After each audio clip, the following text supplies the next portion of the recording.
মৰমৰ ছাত্ৰ-ছাত্ৰীসকল মই তোমালোকৰ অষ্টম শ্ৰেণী ইংৰাজী পাঠ্যপুথি সানবিম ইংলিছ ৰিডাৰৰ lesson number 2 my native land নামৰ পয়েমটো তোমালোকক মই বুজাই দিবলৈ চেষ্টা কৰিছো তোমালোকে মন কৰিবা প্ৰথমতে মই পয়েমটো ইংৰাজীত মাতি শুনাইছো তাৰ পিছত মই অসমীয়াত বুজাই দিবলৈ চেষ্টা কৰিম My native land he asks me the old man by the street blind lonely and poorer than me tell me what my land is like breathe coca I see it breathe deep the warm air that reminds you of your childhood friends is what your land is like the cool breeze on your face this morn after last night's endless thunder and rain is the peaceful breath of your land the contented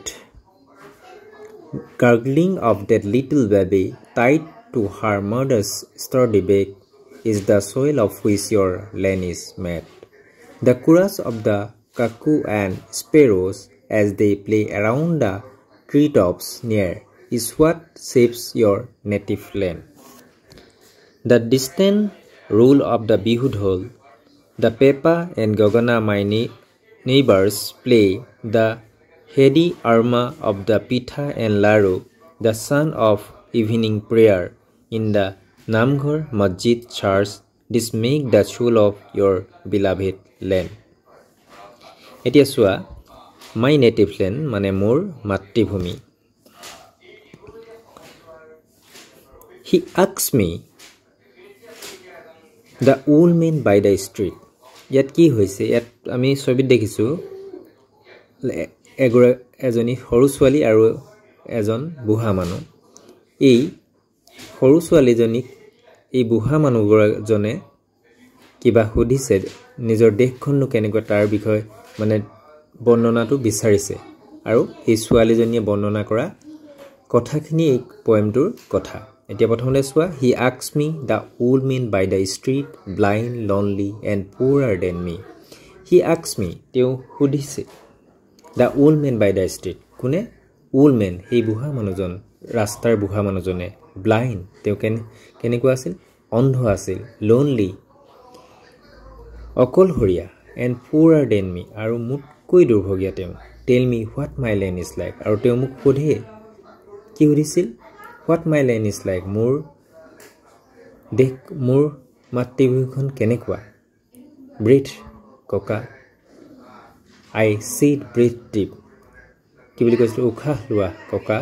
I see it মই কৈছিল breathe deep গভীৰভাৱে উশাহ লোৱা the warm air that reminds you of your childhood friends is what your land is like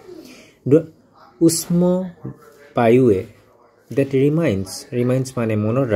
মনত পেলাব you তোমাক মনত পেলাব of your childhood friends তোমাৰ লৰালি কালৰ বন্ধুসকললৈ আৰু is what your land is like আৰু হেই তুমি মানে গভীৰভাৱে যেতিয়া উশাহ লবা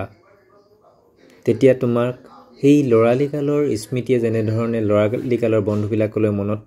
পেলায় তেনেকুৱাই তোমাৰ মাতৃভূমিখন বুলি কৈছে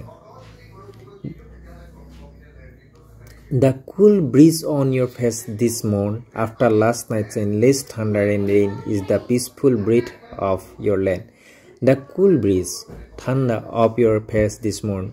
after last night's endless thunder and rain. কি কৈছে last night জোৱানিশাৰ বিৰামহীন বিজুলী ঢেৰেকণি আৰু বৰষুণৰ পিছত আজি ৰাতিপুৱাৰ যিটো ঠাণ্ডা মানে কি হয় যেটো ঠাণ্ডা মানে কুল খুব ভাল পৰিবেশৰ কথা ৰাতিপুৱাৰ যেটো মুখামুখি হৈছে খুব এটা ধুনিয়া পৰিবেশ is the peaceful breath of your land আৰু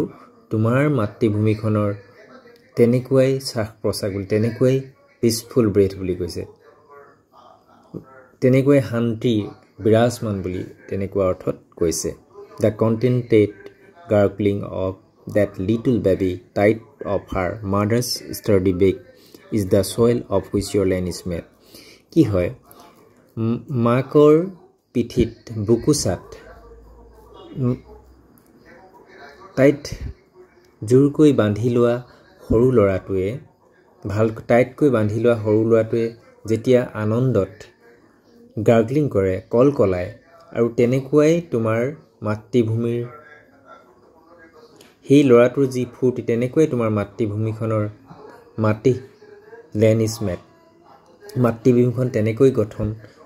হৈছে বুলি কৈছে মাতৃভূমিৰ মাটিখিনিও তোমাৰ তেনেধৰণেই গঠন হৈছে the chorus of the cuckoo and sparrows as they play around the treetops near is what shapes your native land. The chorus of my cuckoo and sparrows as they play around the treetops near is what shapes your native land. যেতিয়া কুলি চৰাই আৰু ঘৰ চিৰিকাবিলাকে যেতিয়া সমবেত সংগীত পৰিৱেশন কৰে আৰু যেতিয়া প্লে খেলে ট্ৰিটপছ নিয়ে গছৰ ওপৰত is what shapes your native land. আৰু তোমাৰ মাতৃভূমিখন তেনেধৰণেই আকাৰ লৈছে বুলি কৈছে ইমানেই ধুনীয়া এই কথাত প্ৰকাশ কৰিছে the distant roll of the Bihu dhol the pepa gogona my neighbours play the heady aroma of the pitha and laru the sound of the evening prayer in the namghar masjid church these make the soul of your beloved land the বিহুৰ ঢোলটোৰ যি roll লয় দূৰত বাজি থকা বিহু ঢোলটোৱে যিটো roll লয় the পেপা গগনাই যি চুবুৰীয়া বজাই থকা পেপা আৰু গগনাই যি the হেডি আৰ্মা of the pitha and লাৰু কি হয় পিঠা আৰু লাৰুৰ যি সুগন্ধ ৰাতিপুৱাৰ নহয় ইভিনিং প্ৰেয়াৰ ইভিনিঙত যেতিয়া